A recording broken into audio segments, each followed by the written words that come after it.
சகோதரருக்கு இந்த குழுவின் சார்பில் நாம் நன்றியை உறுதிப்படுத்திக் கொள்வோம். அடுத்தபடியாக இந்த நிகழ்ச்சியினுடைய மைய பகுதிக்கு நாம் வந்திருக்கிறோம். திண்டுக்கல் பகுதியில நீண்ட நாட்களாய் கனமான ஆண்டோடைய பணியை செய்கிற அருமையான சகாய இந்த வேலையில நமக்கு தேவ செய்தியை தரும்படி அன்போடு நான் கேட்டுக்கொள்கிறேன். கொஞ்சம் மியூட்ல போட்டுருங்க எல்லாரும். கர்த்தருக்குள் பிரியமான சகோதரர்களே சகோதரிகளே, இன்றைக்கு நாம் உன்னத பாட்டின் விளக்கங்களை 32வது வாரமாக ஆராய்ந்து கொண்டிருக்கிறோம். இன்றைக்கு நாம் 6ஆம் அத்தியாயத்தில் 11 முதல் 12 வசனங்கள், முடிந்தால் 13ஆம் வசனத்தையும் பார்க்க சித்தமாயிருக்கிறோம். இந்த உன்னத பாட்டின் 6ஆம் அத்தியாயத்தின் முதல் வசனத்தில் சுலைமீத்து பெண்ணிடம் எருசலேம் குமாரத்திகள் அவளது நேசர் எங்கே இருக்கின்றார் என்று கேட்டார்கள். அதற்கு சுலைமீத்து பெண் கூறிய பதிலை 2-3 வசனங்களில் ஆராய்ந்தோம். பின்பு வசனங்கள் 4 முதல் 10 வரையில் மணவாட்டியன், அதாவது சுலைமீத்து பெண்ணின் அழகை நேசர் எடுத்துரைத்ததை கேட்டான். இப்பொழுது இந்த அத்தியாயத்தின் நிறைவு பகுதிக்கு வந்திருக்கிறோம்.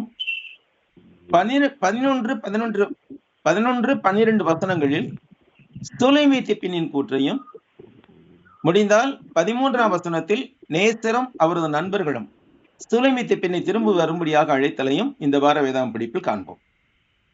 முதலாவதாக சுலைமீத்து பெண் கூற்றை 11-12 வசனங்களில் பார்க்கின்றோம். அதில் 11ஆம் வசனத்தை இப்பொழுது வாசிக்கின்றோம். பள்ளத்தாக்கிலே பழுத்த கனிகளை பார்க்கவும், திராட்சை செடிகள் துளிர்விட்டு மாதளஞ்செடிகள் பூத்ததா என்று அறியவும் வாதுமை தோட்டத்திற்கு போனேன். சுலைமீத்து பெண்ணின் இந்த கூற்றில் உள்ள உலக பிரகாரமான அர்த்தம் என்ன? உலக பிரகாரமான அர்த்தமாக இதை பார்க்கையில் இது ஒரு மேம்போக்கான அர்த்தத்தை தான் கொடுக்கிறது. ஒரு தனிப்பட்ட பசுமையான மற்றும் வளமான இடத்திற்குள் வேண்டுமென்றே இவள் ஒரு நெருக்கமான பயணம், தன் நேசருடன் நெருக்கமாக இருந்து கொண்டு பயணம் செய்கிறாள். இது ஒரு நேச உறவை வளர்ப்பதை, அதன் வளர்ச்சியை கண்காணிப்பதை, அதன் ஆழத்தை அடைந்து மலர்ந்த நெருக்கத்தில் மகிழ்ச்சியை கண்டறிவதை குறிக்கிறது. இது உலகப்பிரமா அர்த்தம். இதனுடைய குறியீட்டு அர்த்தங்கள் என்ன என்று பார்க்கும்போது, நெருக்கம் வர பயன்படும் தோட்டம். பொதுவா பாருங்க, இந்த புதியதாக மனம் முடித்தவர்கள் அல்லது நேசித்துக் கொண்டிருப்பவர்கள் பார்க்குக்கு போக விரும்புவாங்க. நெருக்கம் வர பயன்படுத்தும் தோட்டம்.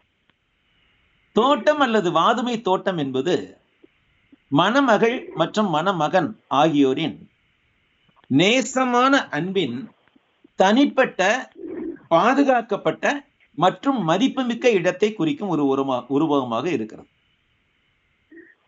செயலில் வளர்ப்பு மற்றும் வளர்ச்சி. கொடிகள் மற்றும் மாதுளைகளை கவனிக்க தோட்டத்தில் இறங்கி கீழே செல்லும் மணவாட்டியின் செயல் உறவை வளர்ப்பதற்கும் அதன் வளர்ச்சியை கண்காணிப்பதற்கும் அது செழித்து வளர்வதை உறுதி செய்வதற்கும் ஒரு முன்முயற்சியுடன், ப்ரோஆக்டிவ் முன்முயற்சியுடன், கவனத்துடன் மட்டும் வேண்டுமென்றே செய்யப்படும் அர்ப்பணிப்பான செயல்பாட்டை குறிக்கிறது. இது ப்ரோஆக்டிவா இருக்குது. யாருக்கிட்ட? மணமகள்கிட்ட முன்முயற்சியுடன் இருக்கிறது. பலனளிக்கும் அறிகுறிகள்.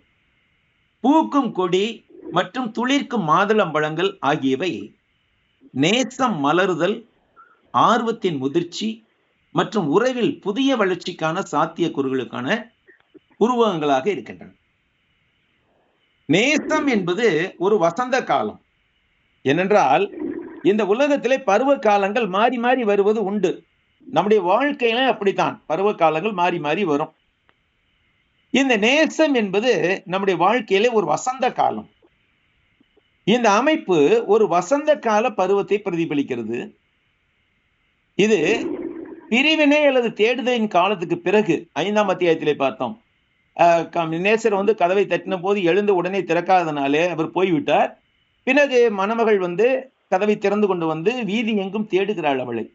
அப்படிப்பட்ட ஒரு பிரிவினை தேடுதலின் காலத்துக்கு பிற்பாடு இருவரும் இணைகிறார்கள். அப்பொழுது அவர்களுடைய நேசம் புதுப்பிக்கப்படுகிறது. மகிழ்ச்சி அல்லது பாசம் மலர்வதை குறிக்கிறது. இந்த வசனம் ஒரு ஆழமான, உறுதியான நேச பிணைப்பின் அழகு, வளர்ச்சி மற்றும் வளருகின்ற ஆற்றலுக்கான அமைதியான பிரதிபலிப்பு மற்றும் பாராட்டும் காட்சியை சித்தரிக்கிறது. இப்ப இந்த வசனத்தின் ஆவிக்குரிய அர்த்தம் என்னவென்று பார்ப்போம். தோட்டம் அல்லது வாதுமை தோட்டம் என்பது ஆன்மீக சிந்தனை, ஆன்மீக வளர்ச்சி மற்றும் தேவனுடனான நெருக்கத்திற்கான ஒரு தனிப்பட்ட அமைதியான இடத்தை குறிக்கிறது. நேசிப்பவர்கள் தனிமையை விரும்புவார்கள். அதே போன்று தேவனுடன் நாம் நெருக்கமாக இருக்க வேண்டுமானால் நாம் அவருடன் தனியாக இருக்க வேண்டும். நம்முடைய நேசருடன் நாம் தனியாக இருக்க வேண்டும். அடுத்து கனிகளை சரிபார்த்தல். திராட்சை தோட்டம், மாதுளை கனிகள் ஒருவரின் சொந்த ஆவிக்குரிய ஆரோக்கியத்தை மதிப்பிடுவதையும், ஆவியின் கனிகள் மற்றும் ஆத்மாவின் அருள் முதிர்ச்சி அடைவதையும் குறிக்கிறது. கனி என்று சொன்னாலே பலன் என்றுதான் பொருள். கனி ஒரு முதிர்ந்த செடிதான் கனி கொடுக்க முடியும். அப்போ நாம் ஆண்டவருக்குள்ளாக வளர்ந்து வருகிறோம் என்பதை எது நிரூபிக்கிறது? நம்முடைய வாழ்க்கையிலே நாம் கொடுக்கிற கனிகள், நம்முடைய செயல்கள், அதோடு கூட மற்றவர்களை ஆண்டவரிடம் கொண்டு வருதல், இதையெல்லாம் நம்முடைய ஆத்மாவை, நம்முடைய ஆத்மா முதிர்ச்சியை காண்பிக்கிறது.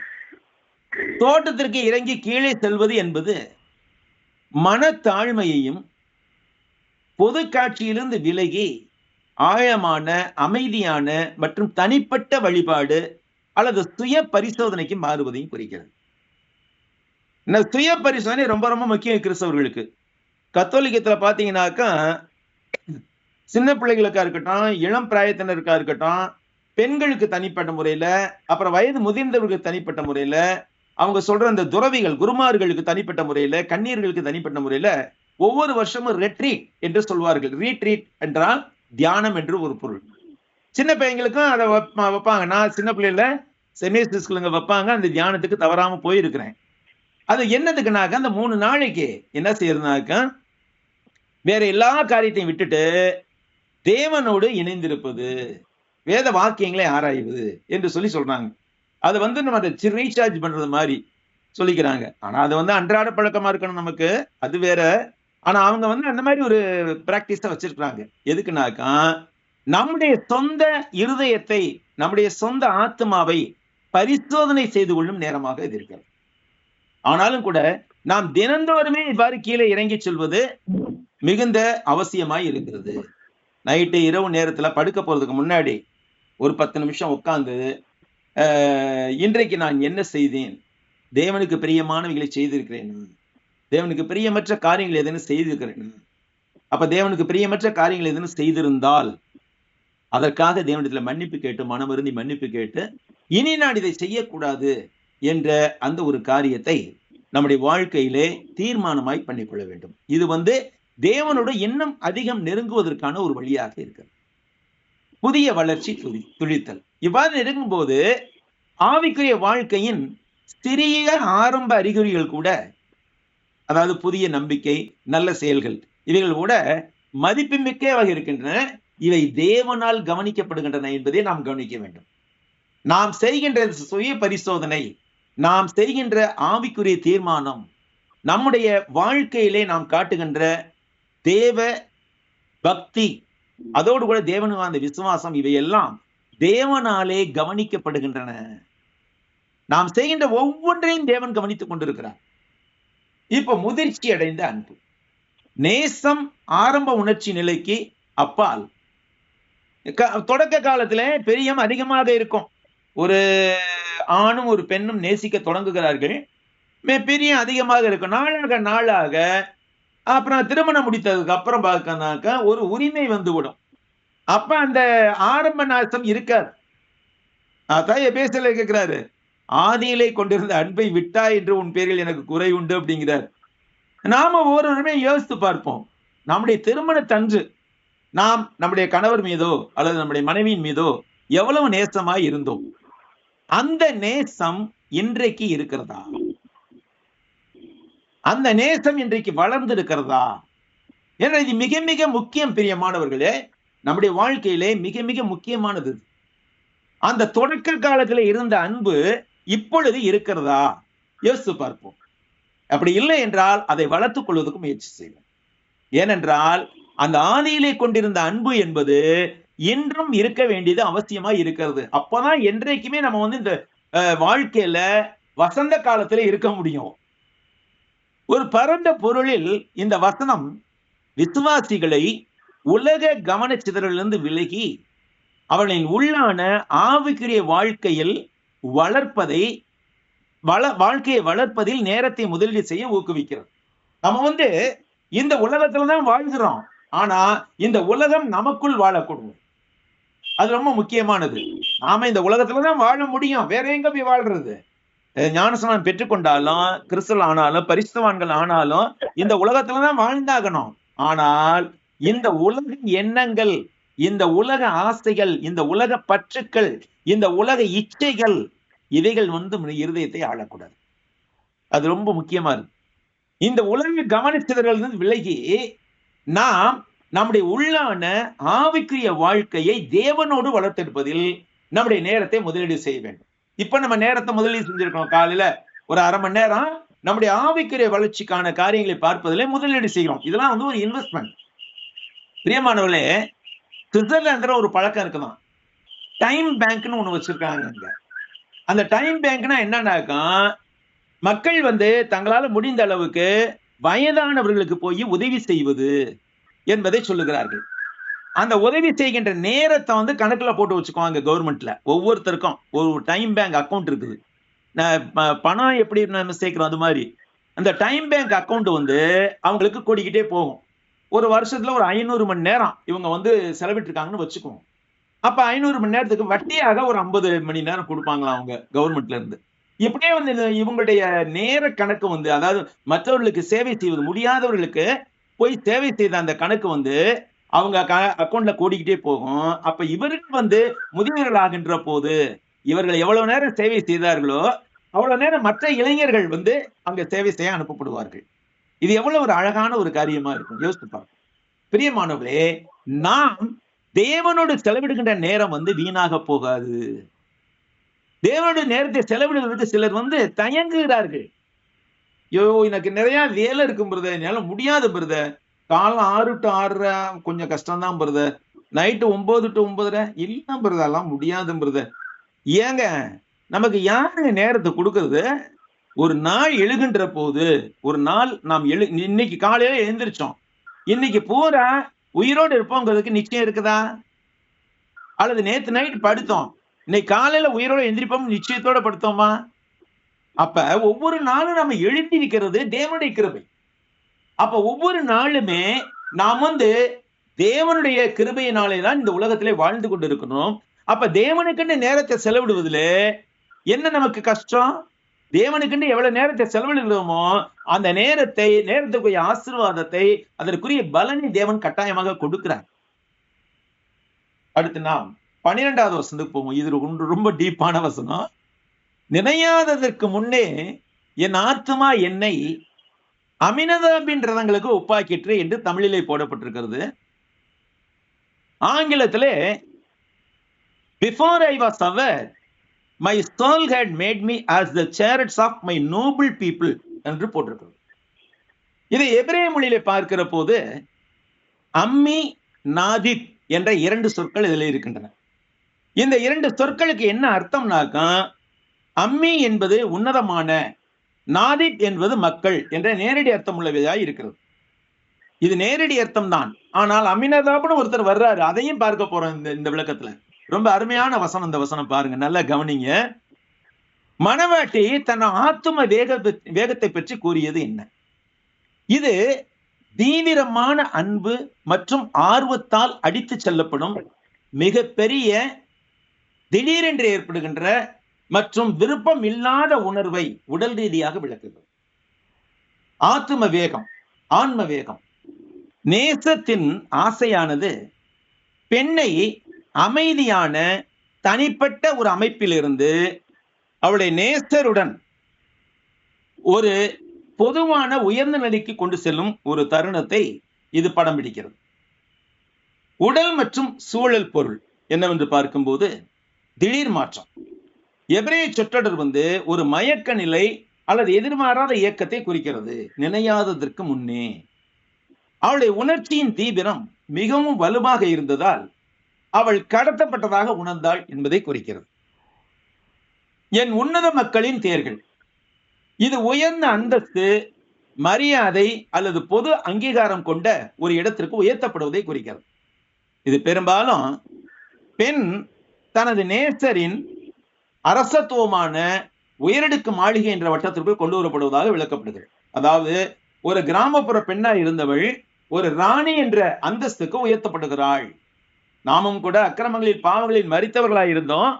நம்மை இயேசு கிறிஸ்து தம்முடைய சிலுவை மரணத்தினாலே மீட்டெடுத்து சபை என்ற உன்னதமான இடங்களிலே அமர வைத்திருக்கிறார்.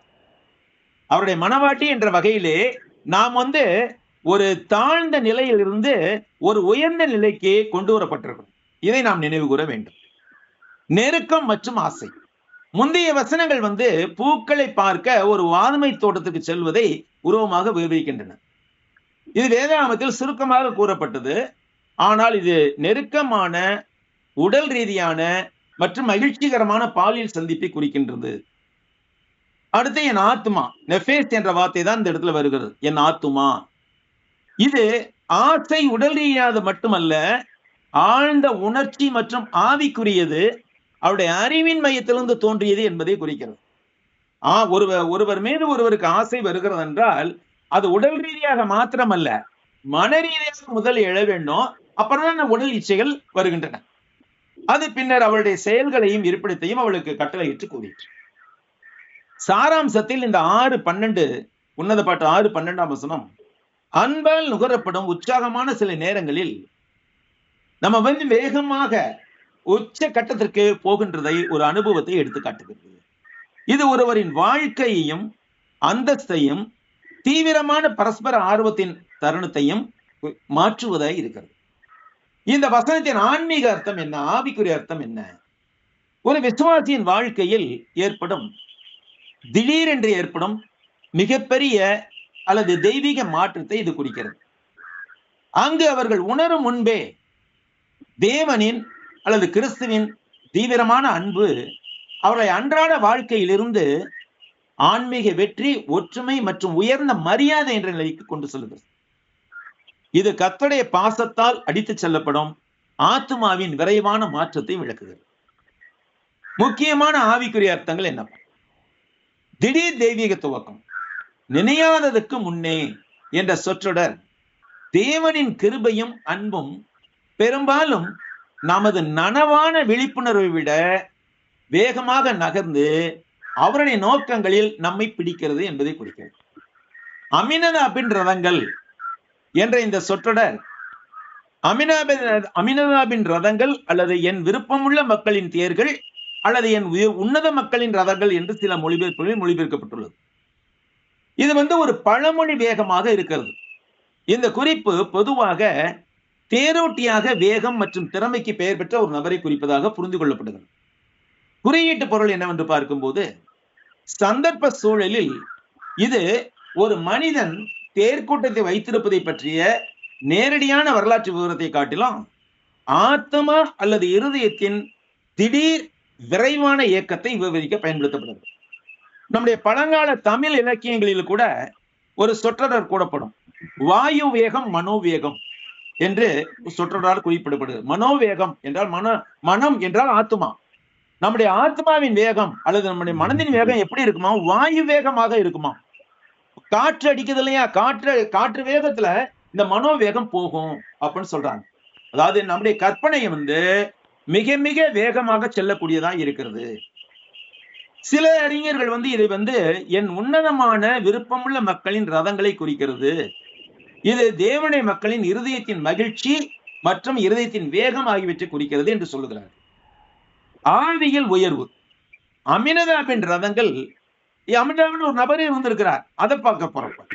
அமினதாபின் ரதங்கள் ஒரு விரைவான ஆடம்பரமான பயணத்தை குறிக்கின்றன. இது தாழ்மையான வழக்கமான ஆவிக்குரிய வாழ்க்கையிலிருந்து உயர்ந்த அரசு நிலைக்கு, கிறிஸ்துவில் நிலை கொண்டிருத்தலுக்கு நகர்வதை குறிக்கிறது. ரூத் 4:17-22 தாவீதின் முன் தலைமுறைகள் பற்றிய விவரம் கீழ்கண்டவாறு உள்ளது. என்னன்னு பாக்குறோம். ரூத் 4 17 22 வரைக்கும். அயல் வீட்டுக்காரிகள் நகோமிக்கு ஒரு ஆண் பிள்ளை பிறந்தது என்று வாழ்த்தி அதற்கு ஓபேத் என்று பெயரிட்டார்கள். அவன் தாவீதின் தகப்பனாகிய ஈசாயின் தகப்பன். பேரேசுடைய சந்ததியின் வரலாறு. பேரேஸ் எஸ்ரோனை பெற்றான். எஸ்ரோன் ராமை பெற்றான். ராம் அமினதாபை பெற்றான். அமினதாப் நகசோனை பெற்றான். நகசோன் சல்மோனை பெற்றான். சல்மோன் போவாஸை பெற்றான். போவாஸ் ஓபேதை பெற்றான். ஓபேத் ஈசாயை பெற்றான். ஈசாய் தாவீதை பெற்றான். இதுல அமினதாப் என்று ஒரு நபர் வருகின்றார். இந்த விவரத்தில் தரப்பட்டுள்ளபடி அமினதாப் என்பவர் போவாசுக்கும் அமினதாபுடைய தலைமுறையில் போவாசுக்கும் ரூத்துக்கும் மகனாய் பிறந்தவர் தான் தாவீது. 7ஆம் தலைமுறையில வந்தவர் தாவீது. இந்த தாவீதுக்கு அடுத்து வந்தவர் சாலமோன். 8வது தலைமுறையில் அவர். அதான் அமினதாபுக்கு 8ஆம் தலைமுறை யாரு? சாலமோன். இந்த அமினதாப் அவரது காலத்தில் மிகவும் வேகமாய் செல்லக்கூடிய ரதங்களை வைத்திருந்தார் என்று கூறப்படுகிறது. அவைகள் மிகவும் ஆடம்பரமான ஜோடனைகள் கொண்டவையாகவும் இருந்தன. எனவேதான் 8 தலைமுறைக்கு பின்னால் பிறந்த சாலமோனால் கூட இந்த உன்னத பாட்டில் அந்த அமினதாபின் ரதங்கள் நினைவு கூறப்பட்டன என்று ஒரு விளக்கமும் உண்டு. இதுல நமக்கு என்ன, நம்முடைய நிலை என்ன, நம்முடைய நிலைப்பாடு என்ன? எபேசியர்களின் நிருபத்தில் பவுல் 1ஆம் அதிகாரம் 3ஆம் வசனத்தை சொல்லுகிறார். நம்முடைய கர்த்தராகிய இயேசு கிறிஸ்துவின் பிதாவாகிய தேவனுக்கு ஸ்தோத்திரம். அவர் கிறிஸ்துவுக்குள் உன்னதங்களிலே ஆவிக்குரிய சகல ஆசீர்வாதத்தினாலும் நம்மை ஆசீர்வதித்திருக்கிறார் என்று எழுதினார். இதிலிருந்து நாம் எப்படிப்பட்ட உயர்வான இடத்திற்கு, சபை என்ற உன்னதமான இடத்திற்கு அழைத்து வரப்பட்டிருக்கிறோம் என்பது தெளிவாகிறது. அன்பின் வல்லமை, தீவிரமான ஆசை என்பது மணமகன், அதாவது கிறிஸ்து தனது மணமகள், அதாவது சபை அல்லது விசுவாசி மீது கொண்டிருக்கும் தீவிர ஏக்கத்தை குறிக்கிறது. ஏக்கம் என்ன ஏக்கம் அது? பாருங்க, மத்தேயு 23:37 இயேசு கிறிஸ்து சொல்றாரு எருசலேமை குறித்து. எருசலேமே எருசலேமே, தீர்க்கதரிசிகளை கொலை செய்து உன்னிடத்தில் அனுப்பப்பட்டவர்களை கல்லெறிகிறவர்களே, கோழி தன் குஞ்சுகளை தன் சிறகின் கீழே கூட்டி சேர்த்துக் கொள்ளும் வண்ணமாக நான் எத்தனை தரமோ உன் பிள்ளைகளை கூட்டி சேர்த்துக் கொள்ள மனதாய் இருந்தேன், உங்களுக்கோ மனதில்லாமல் போயிற்று. எவ்வளவு ஏக்கத்தோடு அவர் சொல்லுகிறார் பாருங்க எருசலேமை குறித்து. மேலும் யோவான் மூலமாக லவோதிகாவின் சபைக்கு அவர் எழுதின ஒரு கடிதத்தில் சொல்றாரு, வெளிப்படுத்தின விசேஷம் 3:20, இதோ வாசற்படியில நின்று தட்டுகிறேன், ஒரு என் சத்தத்தை கேட்டு கதவை திறந்தால் அவனிடத்தில் நான் பிரவேசித்து அவனோட போஜனம் பண்ணுவேன், அவனும் என்னோட போஜனம் பண்ணுவான். எவ்வளவு ஏக்கம் இருக்கிறது! வாசற்படியில் நின்று தட்டுறார். இவற்றிலிருந்து கர்த்தர் இந்த உலகில் தம்மவர்களாக இருக்கிற மக்கள் மீது கொண்டுள்ள ஆர்வமும் ஏக்கமும் நமக்கு நன்கு தெரிகிறது. இது மிகவும் வல்லமை வாய்ந்தது. இந்த ஏக்கம் வல்லமை வாய்ந்தது. இது விசுவாசியை எதிர்பாராத விதமாக நெருக்கமான ஆழமான உறவுக்குள்ளாக இழுக்கிறது. மாற்றம் மற்றும் மகிழ்ச்சி. தோட்டத்தில் வேலை செய்வதிலிருந்து, பொதுவான பூமிக்கிரை கடமை, தோட்டத்தில் வேலை செய்வதிலிருந்து ஒரு தேரில் வைக்கப்படும் மாற்றத்தை, தேரில் வைக்கப்படுறதுல என்ன? ஆன்மீக வெற்றி மற்றும் மரியாதை. இப்ப நம்மளை பொறுத்த வரைக்கும் எடுத்துக்கிட்டோம்னாக்க, நம்ம இந்த உலகத்துல வாழ்ந்து கொண்டிருந்தோம் தேவனற்றவர்களாக. அப்படி வாழ்ந்து கொண்டிருந்த நம்மை இயேசு கிறிஸ்து மீட்டெடுத்து ஞானஸ்நானம் பெற்று சபை என்ற ரதத்திலே உட்கார வைத்திருக்கிறார். அப்ப இந்த ரதம் வேகமாக செல்லுகிறது. யாரை நோக்கி? தேவனை நோக்கி. செயல்படும் ஆன்மா மற்றும் ஈடுபாடு. செயலற்ற கவனிப்புக்கு பதிலாக இந்த வசனம் விசுவாசிகள் தங்கள் ஆத்துமாக்களை தெய்வீக நோக்கத்தால் புதிய தொழுகை மண்டலங்களுக்குள் செல்ல அனுமதிக்க ஊக்குவிக்கிறது. நம்ம செயலற்று போய் கிடக்க கூடாது. மாறாக இந்த உலக வாழ்க்கையில தேவனுக்கென்று ஏதாவது செய்ய வேண்டும் என்ற வைராக்கியம் நமக்குள்ளாக எழ வேண்டும். எரேமியா சொல்ற இல்லையா, உன் வசனம் என்னுடைய எலும்புகளுக்குள்ளே பற்றி எரிகிற அக்னியா இருக்கிறது என்று சொல்லுகிறார். அது மாதிரி இருக்கணும். நம்ம தேவனுக்கென்று நாம் அக்னியாய் பற்றி எரிய வேண்டும். சாராம்சத்தில் பார்க்கும்போது உன்னத பாட்டு 6:12 வசனமானது ஆத்துமா ரதங்களை போல உருவாக்கப்படுவதை எடுத்து காட்டுகிறது. ஆத்துமா ரதங்களை போல உருவாக்கப்படுவதை எடுத்து காட்டுகிறது. இது தேவனுடைய அன்பிற்கு விரைவான உணர்ச்சி பூர்வமான பதிலை குறிப்பதாக இருக்கிறது. விசுவாசியை சாதாரண ஆவிக்குரிய வாழ்க்கையிலிருந்து ஒரு வெற்றிகரமான அனுபவத்துக்கு இது நகர்த்துகிறது. இந்த 6:12 வசனம் உண்மையிலேயே நல்ல ஒரு பொருளை தரக்கூடிய ஒரு வசனமா இருக்கிறது. அம்மி நதா என்பது உயர்வான மக்கள், பிரபுக்கள் என்ற அர்த்தத்தையும் குறிக்கிறது. அதே சமயத்துல அமினதாபையும் குறிக்கிறது. இந்த விளக்கங்களை பார்த்தோம். நாம் இனி அடுத்த வசனத்துக்கு போக நேரம் இல்லை இன்றைக்கு. நாம் கர்த்தருக்கு சித்தமானால் அடுத்த வாரத்திலே நாம் 6ஆம் வசனம் 13ஆம் அதிகாரத்தை கடந்து செல்வோம். நன்றி சகோதரர்களே, சகோதரிகளே.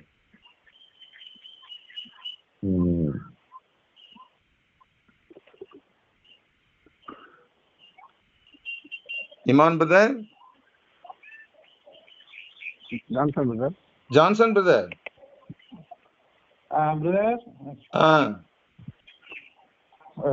இந்த வேலையில நமக்கு உன்னத பாட்டு பகுதியிலிருந்து தேவனுடைய வார்த்தையை மிக ஆழமாக சபை குறித்தும் இந்த நாட்கள்ல கணவன் மனைவிக்கிடையே இருக்கக்கூடிய அந்த பந்தங்கள் எப்படி இருக்குன்னு ஆழமா எல்லா சூழ்நிலையில இருக்கிறவங்களுக்கும் புரிகிற மாதிரி நாம் கற்றுக்கொண்டோம். ஆரம்பத்துல இருந்த அந்த அன்பு கடைசி வரை இருக்கிறதுல அந்த தொய்வு அது எதுனால எல்லாம் அதை சரி பண்ணணும்ன்ற ஆழமான கருத்தை நாம் கற்றுக்கொண்டோம். சகோதரையும் அவர் செய்த ஒரு ஊழியத்தையும் தேவன் ஆசீர்வதிக்கட்டும். இறுதியாக நமக்கு மேல கொடுக்கப்பட்ட ஜெப